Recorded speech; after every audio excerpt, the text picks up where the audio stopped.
Pourquoi Naruto s'en sort toujours face à l'Akatsuki alors qu'il affronte certains des ninjas les plus puissants au monde? Pourquoi ces lignes gagnent quasiment tous leurs matchs alors qu'ils affrontent des équipes bien supérieures à eux? Pourquoi les élèves de la 3E n'arrivent pas à éliminer Kuro Sensei malgré tous leurs efforts? Ces trois histoires n'ont a priori rien en commun. Un ninja orphelin, une équipe de basket sans étoiles, des collégiens apprentis assassins, des univers différents, des enjeux différents, des histoires différentes, et pourtant, elles partagent toutes les mêmes caractéristiques. L'histoire semble toujours trouver un moyen de protéger ses personnages principaux. On appelle ça le plot armor, un procédé narratif dans lequel on a parfois l'impression que la survie d'un personnage ou la manière dont il va s'en sortir est un peu trop grosse pour être vraie ou manque de cohérence. Et dans les animés, c'est un sujet qui revient souvent. Dès qu'un personnage se sort d'une situation impossible, dès qu'une équipe gagne un match qu'elle aurait dû perdre, le mot plot armor est lâché dans les commentaires. Mais, et si les plot armor étaient en réalité bien plus complexes qu'on ne le pense? Aujourd'hui, dans les multiverses, on va analyser ensemble ce qu'est les plot armor, pourquoi ça peut être un problème, et surtout, pourquoi ça peut aussi être ce qui rend nos animés préférés aussi puissants. C'est parti.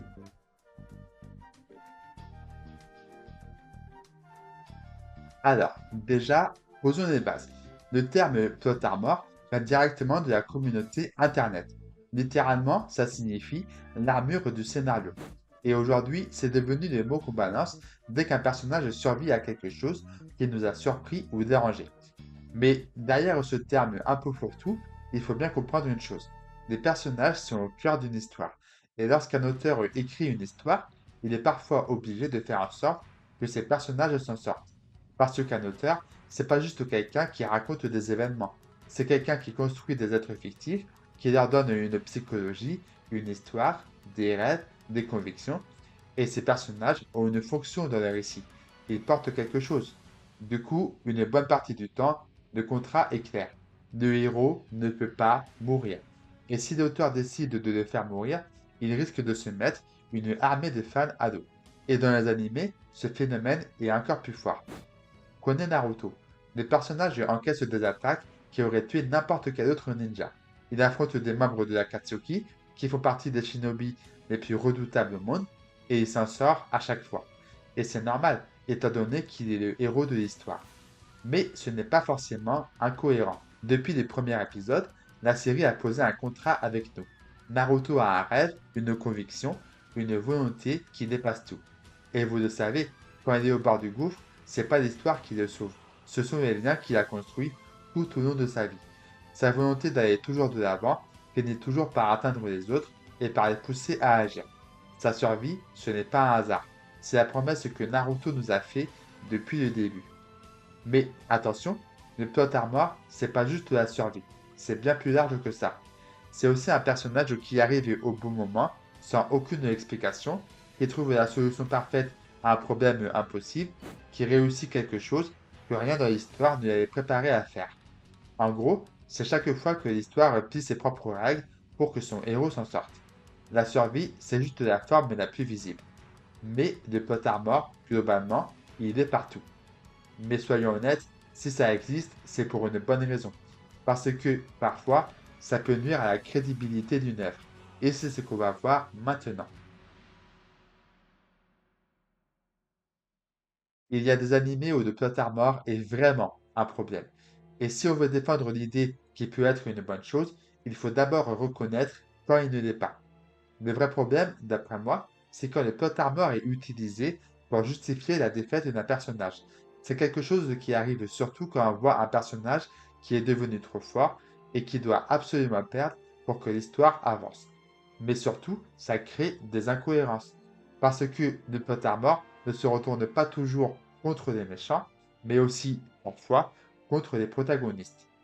Et là, j'ai un exemple parfait. Lorsque Sacha participe à la Ligue Sinnoh, dans la saison 13 de Pokémon, il est devenu l'un, si ce n'est le meilleur dresseur du tournoi.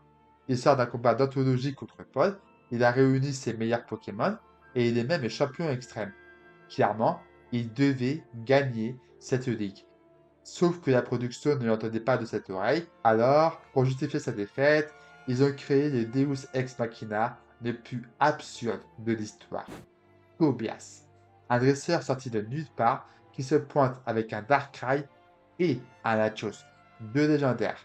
À aucun autre moment, on a vu un dresseur aussi cheaté dans un tournoi régional.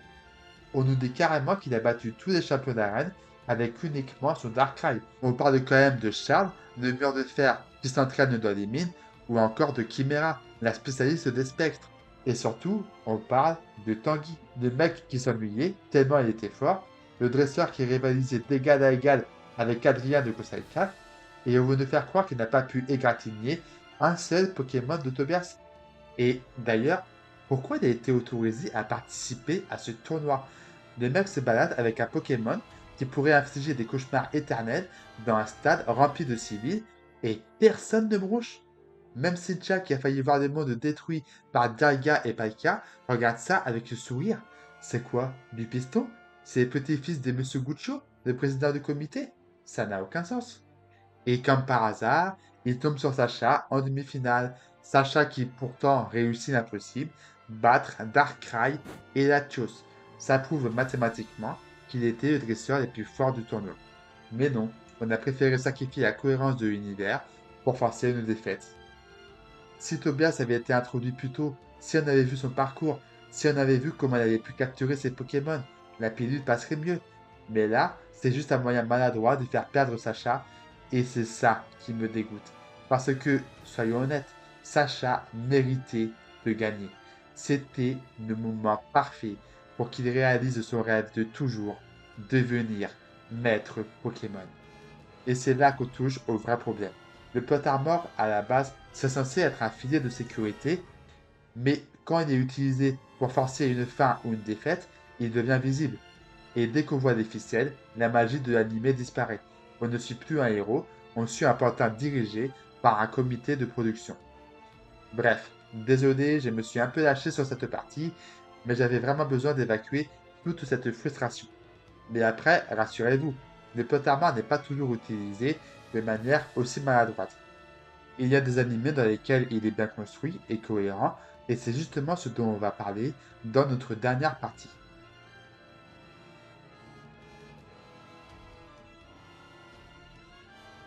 Le Pottermore existe partout et il faut l'accepter. Mais là où il peut être utilisé intelligemment, c'est quand il est cohérent avec l'univers dans lequel il évolue. Prenez Kuroko Basket, par exemple. À chaque fois que Seirin est en difficulté, Kuroko et Kagami sortent une nouvelle technique pour renverser la situation. Et j'avoue que des fois, c'est un peu dommage, surtout pour un manga de basket. Mais le plus important, c'est que les techniques utilisées par les personnages soient cohérentes avec leur personnalité et leur style de jeu. Par exemple, Kuroko utilise l'overflow lors du match face à Toru. En gros, il attire tellement l'attention que tout le monde se focalise sur lui au point d'en oublier ses coéquipiers. On est d'accord, l'overflow, c'est un peu téléphoné. C'est carrément une technique inventée sur mesure pour contrer Aomine. Mais c'est là que le Pottermore devient intelligent. Il ne sort pas de nulle part. Il prend racine dans ce qui définit Kuroko depuis le début. Il est une ombre et l'Overflow, c'est juste une ombre qui accepte de s'effacer pour faire briller les autres. Et de la même manière, je sais que beaucoup de fans se disent que Seirin était plus faible que Rakuzan et qu'ils auraient dû perdre, donc ils ont gagné uniquement parce qu'ils étaient protégés par le scénario. Mais là, il faut se demander ce que représente ce match. Plus qu'une victoire et la volonté de devenir les rois du Japon, Seirin se battait pour défendre leur vision du basket. Depuis le début, Kuroko veut montrer à ses anciens coéquipiers que l'esprit d'équipe est la meilleure manière de gagner un match. Donc, s'ils avaient perdu face à Akashi, ça aurait été quoi le message? Bravo Kuroko, tu as presque prouvé que ton basket était le bon, mais au final, le talent individuel surpasse le collectif. Je pense que vous serez d'accord avec moi, ça n'aurait pas été la meilleure manière de terminer le manga. Seirin a gagné tous leurs matchs parce qu'ils se battaient en équipe et parce qu'ils croyaient chacun l'un en l'autre. Ce n'est pas juste parce que le scénario était de leur côté, mais parce qu'ils ont montré pourquoi ils méritaient la victoire. Et il y a aussi un autre animé qui pousse cette logique encore plus loin. Assassination Classroom. Kuro Sensei échappe à toutes les tentatives d'assassinat de ses élèves pendant toute la série. Sur le papier, c'est du plot armor total. Mais ça marche parce que c'est la prémisse même de l'histoire. On sait depuis le début que les élèves ne vont pas réussir tout de suite et cette certitude crée quelque chose d'inattendu. Elle nous force à nous concentrer sur autre chose que le résultat, sur la relation entre Koro Sensei et ses élèves, sur ce qu'il leur apprend, sur ce qu'il représente pour eux. Koro Sensei, c'est un personnage qui aurait dû être le monstre de l'histoire, l'ennemi à abattre, mais parce que le potard mort lui accorde du temps, parce que l'histoire prend le temps de le construire, il devient quelque chose de bien plus complexe. Et, quand la protection disparaît à la fin, quand le potard mort s'efface, on réalise qu'on a passé toute la série à espérer que les élèves échouent parce qu'on ne voulait pas perdre ce personnage. C'est ça, un potard mort bien utilisé. C'est l'histoire qui prend le temps de nous faire aimer ce qu'elle va finir par nous enlever. Et enfin, il y a un autre exemple qui serait intéressant à citer. Le genre d'animé où le potard mort n'existe tout simplement pas. Le genre d'animé où personne ne peut s'en sortir et où aucune fin heureuse n'existe. Et le meilleur exemple, c'est bien sûr l'attaque des titans. Dans SNK, Hajime Isayama ne se contente pas de raconter une histoire sans lui.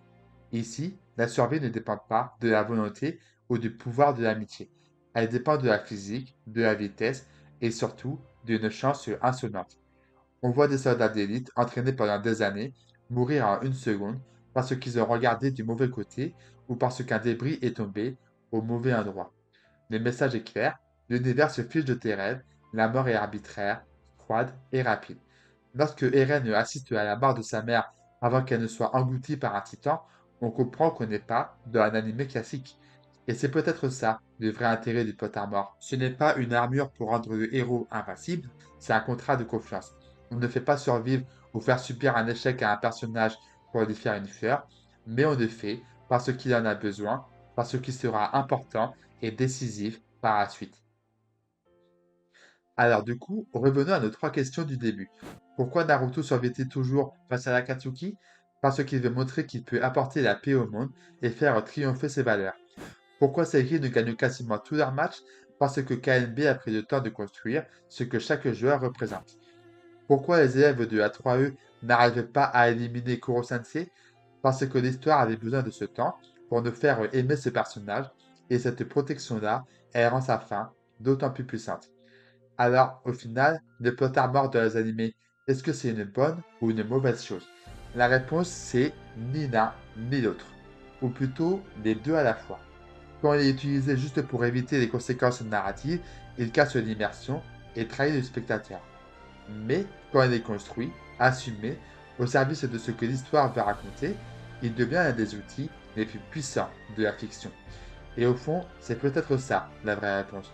Le potard mort, c'est pas un défaut ou une qualité, c'est un choix narratif, et comme tous les choix narratifs, il peut être brillant ou raté. Tout dépend de l'intention derrière. Le potard mort n'est qu'un outil, à l'auteur de décider si s'en sert pour sauver son personnage ou pour sauver son œuvre.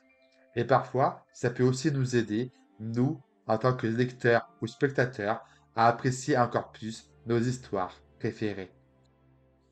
Sur ce, je pense qu'on peut s'arrêter là pour cette vidéo.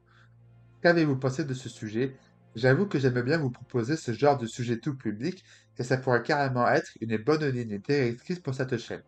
Quels sont les pires ou les meilleurs exemples de plot armor que vous ayez vus dans des animés? On en discute en commentaire. En attendant, je vous souhaite une bonne journée ou soirée. Voici Rems et je vous dis à très bientôt dans un autre multiverse. Ciao!